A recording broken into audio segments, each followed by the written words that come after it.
আসসালামু আলাইকুম everyone, welcome to shortcut. আজকে আমরা যে বিষয়টা নিয়ে আলোচনা করব সেটি হচ্ছে এক্সপোনেনশিয়াল কার্ভ ফিটিং এর আরেকটি এক্সাম্পল নিয়ে। তো আমাদের কাছে অলরেডি একটা কোয়েশ্চেন আপনারা দেখতেই পাচ্ছেন, যেখানে অলরেডি বলে দেওয়া হয়েছে যে fit an exponential curve of the ফর্মটা আমাদের কি দিচ্ছে, যেটা আমরা কতদিন পড়ছিলাম, এরকম একটা ফর্ম দেওয়া থাকবে। দেন আপনাদেরকে বলবে এটার উপর ইয়ে করতে, এটার উপরের থেকে আপনাকে বলবে সলভ করতে কি এক্সপোনেনশিয়াল কার্ভটাকে। আচ্ছা, তো এখন আমাদেরকে কি করতে হবে, আমাদের মূল কাজ হচ্ছে এই ইকুয়েশনটার এ আর বি এর মানগুলো খুঁজে বের করা, তাই তো। আর এই কনস্ট্যান্ট দুটার মানগুলো বের করে এর এই ইকুয়েশনটাতে বসানো। আর আমাদের কাছে দেখুন একটা বক্স দেওয়া আছে যেখানে এক্স আর ওয়াই এর মান দেওয়া আছে, তাই না। তো চলুন আমরা শুরু করি। তো প্রথমত আমরা কি করব, আমাদের কাছে যে ইকুয়েশনটা আছে তার থেকে হচ্ছে আমরা একটা ইকুয়েশন গঠন করে নেব। কিভাবে, এখান থেকে কিভাবে ইকুয়েশন গঠন করব, এটা তো আছে ইনটুতে, আমরা যেগুলো করছি এগুলো তো ছিল লাইক প্লাস মাইনাসে ছিল, তাই না, প্লাসে ছিল, তাই না। তো এখানে আমরা কি করব, উভয় পাশে আমরা লগ নিব, তাই তো। ওই দিন গত লেকচারে বলে দিচ্ছিলাম যে কেন লগটা নিব।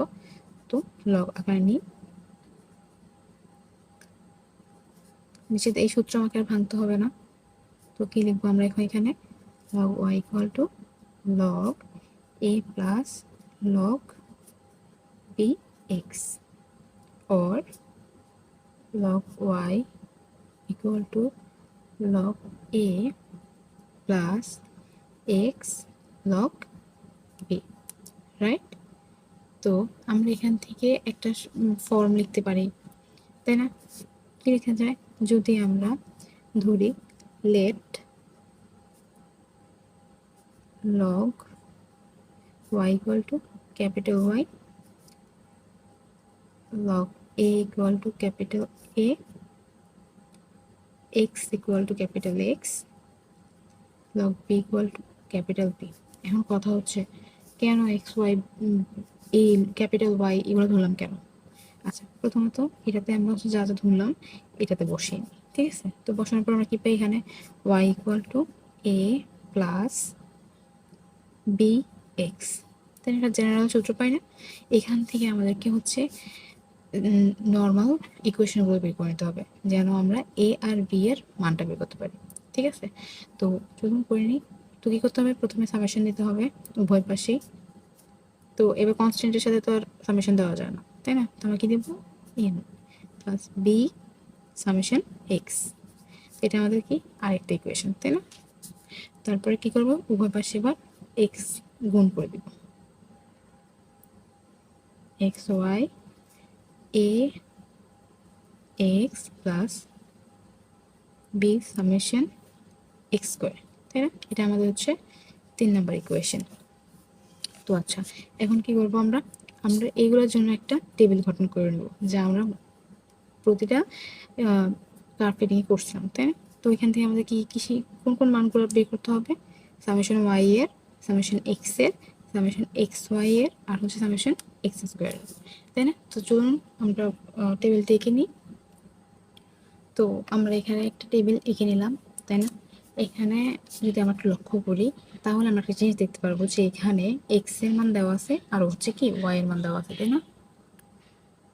আমাদের বক্সে কিন্তু ছোট ক্যাপিটাল এক্স আর ওয়াই এর মান দেওয়া ছিল, কিন্তু দুঃখিত, আমাদের বক্সে হচ্ছে স্মলার এক্স আর স্মল ওয়াই এর মান দেওয়া ছিল, কিন্তু ক্যাপিটাল ওয়াই বা ক্যাপিটাল এক্স এর কোনো মান দেওয়া ছিল না, তাই না।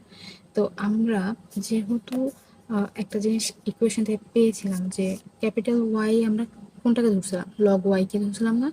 তো আমাদের কাছে কিন্তু এই লগ ওয়াইটা কিন্তু স্মল ওয়াই, তাই না, কিন্তু আমাদের কাছে তো ওয়াই আছেই, স্মল ওয়াই এর মান তো আছেই। তো আমরা জাস্ট এই মানটাকে লগ ওয়াইতে বসাইছি। আর এখানে স্মল এক্স কেন, এখানে তো ক্যাপিটাল এক্স এর কথা, বা ক্যাপিটাল এক্সটা কোথায়, ক্যাপিটাল ক্যাপিটাল এক্স আর স্মল এক্স দুটোটাই সমান, তাই আমরা হচ্ছে এখানে স্মল এক্সটা ইউজ করছি, ঠিক আছে। তো তারপরে আমরা ইউজ করার পর এই মানগুলো বের করে নিচ্ছি। তো আমাদের কাছে এখন যে মানগুলো আছে তা হচ্ছে যে মানগুলো আমাদের দরকার, তাই তো। তো আমাদের কি দরকার, এন দরকার, রাইট। আমাদের হচ্ছে এন এর মান দরকার, এখানে এন আছে ওইটা 8টা, আর এই মানগুলো দরকার, তাই এগুলো আলাদা করে লিখলাম না। তো আমরা এই সবগুলো মান কোথায় ইউজ করব, আমরা যে নর্মাল ইকুয়েশন বের করছিলাম ওইগুলোতে। আর আমাদের নর্মাল ইকুয়েশন কোনগুলো, এই যে এগুলো হচ্ছে আমাদের নর্মাল ইকুয়েশন, রাইট। ইকুয়েশন। এই এখন 2 আর 3 এ এই মানগুলো বসাবো, বসানোর পর হচ্ছে ক্যালকুলেট করে নেব, করে এ আর বি এর মানটা বের করে নিব। তো আমরা যখন এই ভ্যালুগুলো নর্মাল ইকুয়েশনে বসাই তখন আমরা এরকম দুইটা ইকুয়েশন পাই। তো এই দুইটা ইকুয়েশন ক্যালকুলেটর কীভাবে সলভ করতে হয় তা আমি আপনাদেরকে দেখিয়ে দিয়েছি। তো আপনারা অবশ্যই ক্যালকুলেটরের মাধ্যমে সলভ করবেন, তাহলে আপনাদের টাইমটা অনেক কম লাগবে।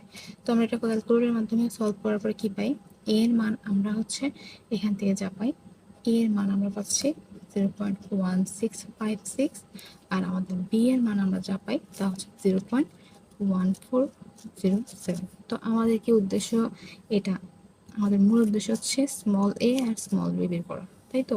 তো আমরা এখন এই আমরা মাত্র কিসের মানটা পেলাম, ক্যাপিটাল এ আর ক্যাপিটাল বি, তাই না। কিন্তু আপনারা যদি একটু লক্ষ্য করে থাকেন যে আমরা কি বলছিলাম, যে আমাদের যখন আমরা বলছিলাম কি যে ক্যাপিটাল এ মানে হচ্ছে কি লগ এ, রাইট, আর বি মানে কি বলছিলাম আমরা, লগ বি, তাই বলছিলাম না। তো এখন জাস্ট এই জিনিসটা আমরা এখানে লিখে দেব। তো আমরা কি লিখব, অর লগ এ। কেন লগে লিখলাম, কারণ ক্যাপিটাল এ আর লগ এ তো সমান, তো ক্যাপিটাল এ যাতে লগে লেখা যায়, log A equal to A, তাই না। তো or A equal to e to the power A, তাই না। তো এটা পরে কি করব, এখানে এর উপর হচ্ছে পাওয়ার হিসেবে এ এর মানটা দিয়ে দিব, আর এটা ক্যালকুলেটরে যদি চেপে মানটা বের করে নিই তাহলে আমাদের অ্যান্সারটা চলে আসে। তো আমাদের এ এর জন্য মান কত চলে আসে, আমাদের স্মল এ এর জন্য মান আসে 0.68।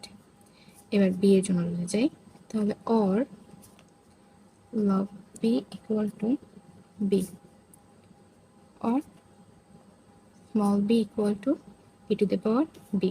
তো সেম ভাবে আবার এটার মানটা আমরা বের করে নিই, e to the power 0.1407,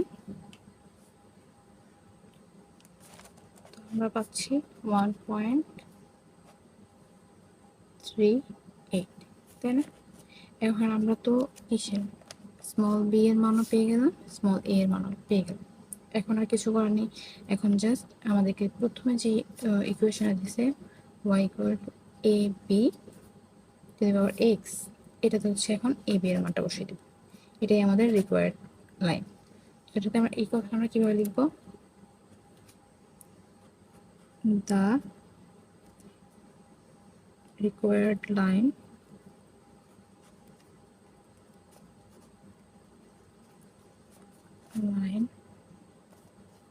is y equal to 0.68